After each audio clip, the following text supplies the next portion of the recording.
రోజంతా అలసిపోతున్నారా? చిన్న పనులకే నీరసం వస్తుందా? ఏకాగ్రత కోల్పోతున్నారా? అయితే ఈ వీడియో మీకోసమే. ఈరోజు మనం ఒక చాలా ఆసక్తికరమైన మొక్క గురించి మాట్లాడుకుందాం. దాని పేరు బ్లాక్ జింజర్. ఇది థాయిలాండ్లో కొన్ని శతాబ్దాలుగా వాడుకలో ఉంది. మరి దాని వెనుకున్న సైన్స్ ఏంటో, అసలు దానిలో ఉన్న రహస్యాలేంటో తెలుసుకుందాం రండి. సరే, అందరి మదిలో వచ్చే మొదటి ప్రశ్న ఇదే కదా, అసలు ఈ బ్లాక్ జింజర్ అంటే ఏంటి? ఈ ప్రశ్నతోనే మన ప్రయాణం మొదలుపెడదాం. సైంటిఫిక్గా చెప్పాలంటే దీని పేరు కెంఫేరియా పార్విఫ్లోరా.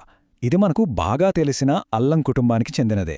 థాయిలాండ్లో చాలా ఏళ్లుగా దీన్ని వాళ్ళ సాంప్రదాయ వైద్యంలో వాడుతున్నారు, ముఖ్యంగా దాని ఆరోగ్య ప్రయోజనాల కోసం. మరి దీనిలో ఇంత పవర్ ఎక్కడ్నుంచొస్తోంది? ఈ బ్లాక్ జింజర్ని అంత ఎఫెక్టివ్గా మార్చే ఆ యాక్టివ్ కాంపౌండ్స్ ఏంటో ఇప్పుడు లోతుగా చూద్దాం. ఓకే, ఈ మొక్కలో అసలు పవర్ అంతా ఎక్కడుందంటే 3 ముఖ్యమైన యాక్టివ్ కాంపౌండ్స్లో ఉంది. అవేంటంటే మెథాక్సీ ఫ్లేవోన్లు, యాంటీ ఆక్సిడెంట్లు, ఇంకా యాంటీ ఇన్ఫ్లమేటరీ సమ్మేళనాలు. సింపుల్గా చెప్పాలంటే మన ఆరోగ్యానికి మంచి చేసే అసలైన హీరోలు ఇవే అనమాట. అవును, మీరు విన్నది నిజమే.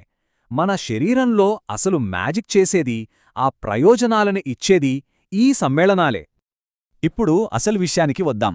ఈ కాంపౌండ్స్ మన శరీరంలోకి వెళ్ళాక ఏం చేస్తాయి, ఎలా పనిచేస్తాయి, ముఖ్యంగా 5 పద్ధతుల్లో అవి మనకెలా ఉపయోగపడతాయో చూద్దాం. సరే, ఆ 5లో మొదటిది చాలా ముఖ్యమైనదేంటంటే, ఇది మన బాడీలో బ్లడ్ సర్క్యులేషన్ని ఇంప్రూవ్ చేస్తుంది. మంచి బ్లడ్ సర్క్యులేషన్ ఉంటేనే కదా మనం హెల్తీగా ఉండేదే.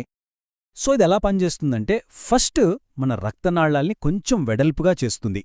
దీన్నే వాసోడైలేషన్ అంటారు. దానివల్ల ఏమవుతుంది, కండరాలకి, నరాలకి ఎక్కువ ఆక్సిజన్ అందుతుంది. ఫైనల్గా దాని ఫలితమేంటంటే నొప్పి, అలసట లాంటివి బాగా తగ్గుతాయి.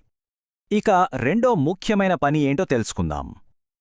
ఇది శరీరంలో ఇన్ఫ్లమేషన్తో, అంటే వాపుతో ఫైట్ చేస్తుంది. చాలా రకాల ఆరోగ్య సమస్యలకు ఈ ఇన్ఫ్లమేషనే మూల కారణం.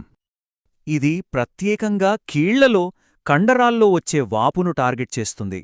ఆ వాపును తగ్గించడం ద్వారా ఆర్థరైటిస్, రుమాటిజం లాంటి కండిషన్స్లో కొంత ఉపశమనం ఇవ్వడానికి సపోర్ట్ చేస్తుంది.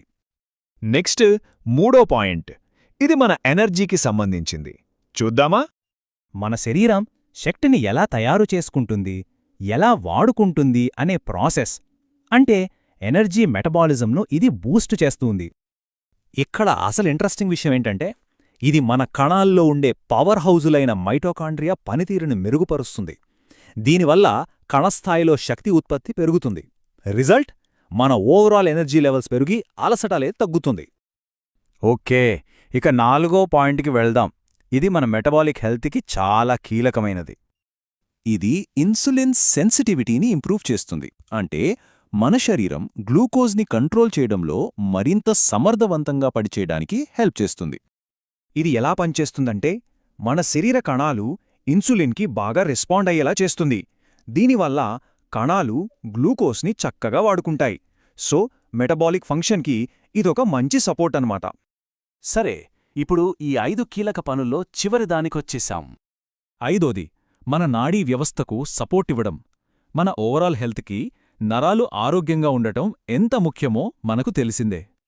ఇది నరాల వాపును తగ్గించి ఆ నరాల మార్గాలను శాంతపరచడానికి సహాయపడుతుంది.